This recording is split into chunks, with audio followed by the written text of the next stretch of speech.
ہم روزے دار ہیں، لیکن کوئی شخص ہمارے پاس آتا ہے، ہمیں گالیاں دیتا ہے، تو ہمیں کیا کرنا چاہیے؟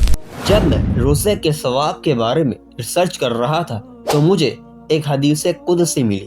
حدیث قدسی وہ ہے۔ اب ایک اور بات جو ذہن میں آتی ہے کہ ہم روزے کی خاطر سارا دن بھوکے اور پیاسے رہتے ہیں، تو کیا قیامت کے دن روزہ بھی ہمارے کچھ کام آئے گا؟ تو اس کا جواب ہے، اگر آج بھی ہم ان سنہری باتوں پر عمل کر لیں تو ہم انشاءاللہ کامیاب ہیں۔ السلام علیکم دوستو، جیسا کہ آپ جانتے ہیں کہ روزہ نہ صرف امت محمدیہ صلی اللہ علیہ وسلم بلکہ اس سے پہلے بھی امتوں پر فرض تھا، جس کا ثبوت ہمیں قرآن کریم کی اس آیت سے ملتا ہے۔ اللہ تعالیٰ فرماتے ہیں، یا ایھا الذین آمنوا، اے ایمان والو، کتب علیکم الصیام، تم پر روزے فرض کر دیے گئے ہیں، کما کتب علی الذین من قبلکم، جیسے تم سے پہلے لوگوں پر فرض کیے گئے تھے۔ آج کی اس ویڈیو میں ہم روزے کے بارے میں کچھ اہم معلومات جانیں گے، روزے کی فضیلت اور اہمیت، روزے کا اجر و ثواب، روزے کے فائدے، کچھ ایسے لوگ جو روزہ بھی رکھیں لیکن ان کا روزہ ان کو ایک ذرے برابر بھی فائدہ نہ دے۔ تو بنا ٹائم ویسٹ کیے اس ویڈیو کو شروع کرتے ہیں، اور آپ سے ایک درخواست ہے کہ اس ویڈیو کو مکمل دیکھیں تاکہ روزے کے بارے میں کوئی بھی بات آپ مس نہ کر سکیں۔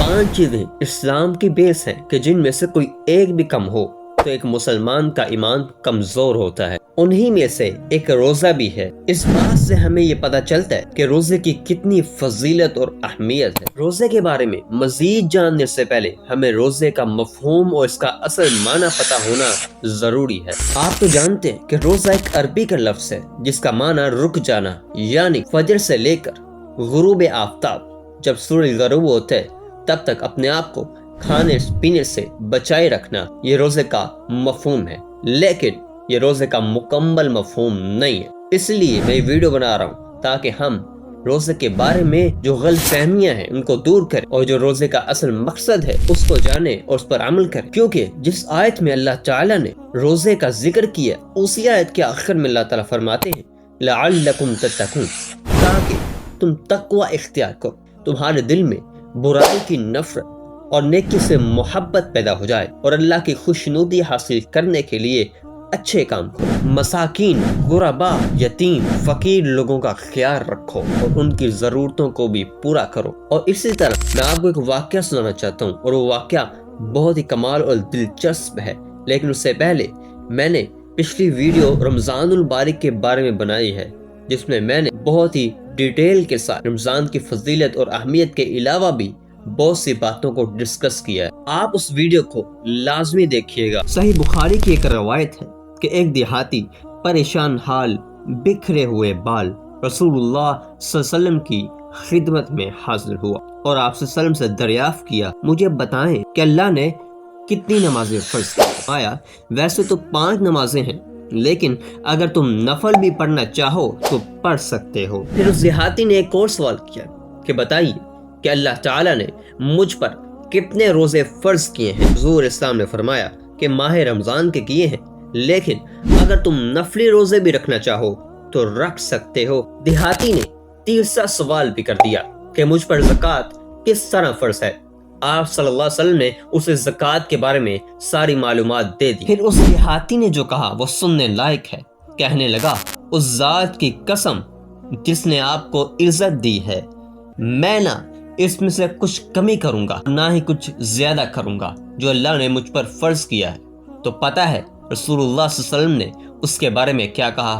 فرمایا کہ اگر یہ سچ کہتا ہے تو یہ کامیاب ہے اور جنت کا وارث۔ اگر آج بھی ہم ان سنہری باتوں پر عمل کر لیں تو ہم انشاءاللہ کامیاب ہیں۔ اللہ فرماتے ہیں، وَأَن تَصُومُوا خَيْرٌ لَكُمْ، تمہارے حق میں روزے رکھنا بہتر ہے، ان کنتم تعلمون، اگر تم سمجھو۔ تو اب سمجھنے کی کوشش کرتے ہیں کہ روزے کے کیا فوائد ہیں۔ عزیز دوستو، روزے کا سب سے بڑا مقصد یہ ہے کہ انسان جب خود روزہ رکھتا ہے، وہ کام کاج کرتا ہے، اسے بھوک لگتی ہے، اسے پیاس لگتی ہے، تو اس کے دل میں ایک خیال پیدا ہوتا ہے کہ جو غریب لوگ ہیں، جو مسکین لوگ ہیں، جن کے پاس کھانے کے لیے کچھ نہیں ہوتا، وہ کیسے گزارا کرتے ہیں، کیسے بھوکے رہتے ہیں، وہ اپنے بچوں کو بھوکا کیسے دیکھ سکتے ہیں، وہ راتوں کو کیسے بھوکا سوتے ہیں۔ تو روزے کا یہ سب سے بڑا مقصد ہمیں پتہ چلتا ہے کہ ہمیں اپنے آس پاس کے لوگوں کا، غریب لوگوں کا خیال رکھنا چاہیے اور اپنے مسلمان بھائیوں کو افطار بھی کروانا چاہیے، کیونکہ رسول اللہ صلی اللہ علیہ وسلم نے فرمایا جس نے کسی روزے دار کو افطار کروایا تو اسے بھی اتنا ہی ثواب ملے گا جتنا اس روزے دار کو ملا ہے۔ یعنی اگر آپ نے خود بھی روزہ رکھا ہوا ہے اور آپ کسی روزے دار کو بھی افطار کروا رہے ہیں تو آپ کا ثواب ڈبل ہو گیا۔ سبحان اللہ۔ اور بات کر لیتے ہیں ایسے لوگوں کے بارے میں جو سارا دن بھوکے اور پیاسے رہتے ہیں لیکن ان کا روزہ ان کو کوئی فائدہ نہیں دیتا۔ نبی اکرم صلی اللہ علیہ وسلم نے فرمایا جس نے جھوٹ بات اور غلط عمل کو نہ چھوڑا اللہ تعالیٰ کو اس کے سارا دن بھوکا رہنے کی کوئی ضرورت نہیں ہے۔ کیوں نہیں ہے؟ کیونکہ وہ لوگوں کے ساتھ جھوٹ بولتا ہے، دھوکا کرتا ہے اور وہی گناہوں میں مبتلا رہتا ہے، تو اللہ کو اس کی کوئی پرواہ نہیں۔ ایک سوال پیدا ہوتا ہے کہ ہم روزے دار ہیں لیکن کوئی شخص ہمارے پاس آتا ہے، ہمیں گالیاں دیتا ہے، تو ہمیں کیا کرنا چاہیے؟ اس کا حل بھی رسول اللہ صلی اللہ علیہ وسلم نے ہمیں بتا دیا ہے۔ فرمایا اگر کوئی آدمی روزہ دار سے جھگڑا یا گالی گلوچ کرے تو وہ آگے سے کیا کہے؟ وہ کہہ دے انی صائمن، میں روزہ دار ہوں بھیا، لہٰذا روزے میں گالی دینا، جھگڑا کرنا، برے کام کرنا جائز نہیں ہے، روزے کا ثواب ختم ہو جاتا ہے، لہٰذا آپ چلے جاؤ، میں روزے دار ہوں، آپ کی مہربانی۔ عزیز دوستو، آپ نے وہ حدیث تو سنی ہوگی کہ روزہ ڈھال ہے، یعنی جس طرح ڈھال آپ کو دشمن کے وار سے بچاتی ہے اسی طرح روزہ آپ کو گناہوں سے بچاتا ہے۔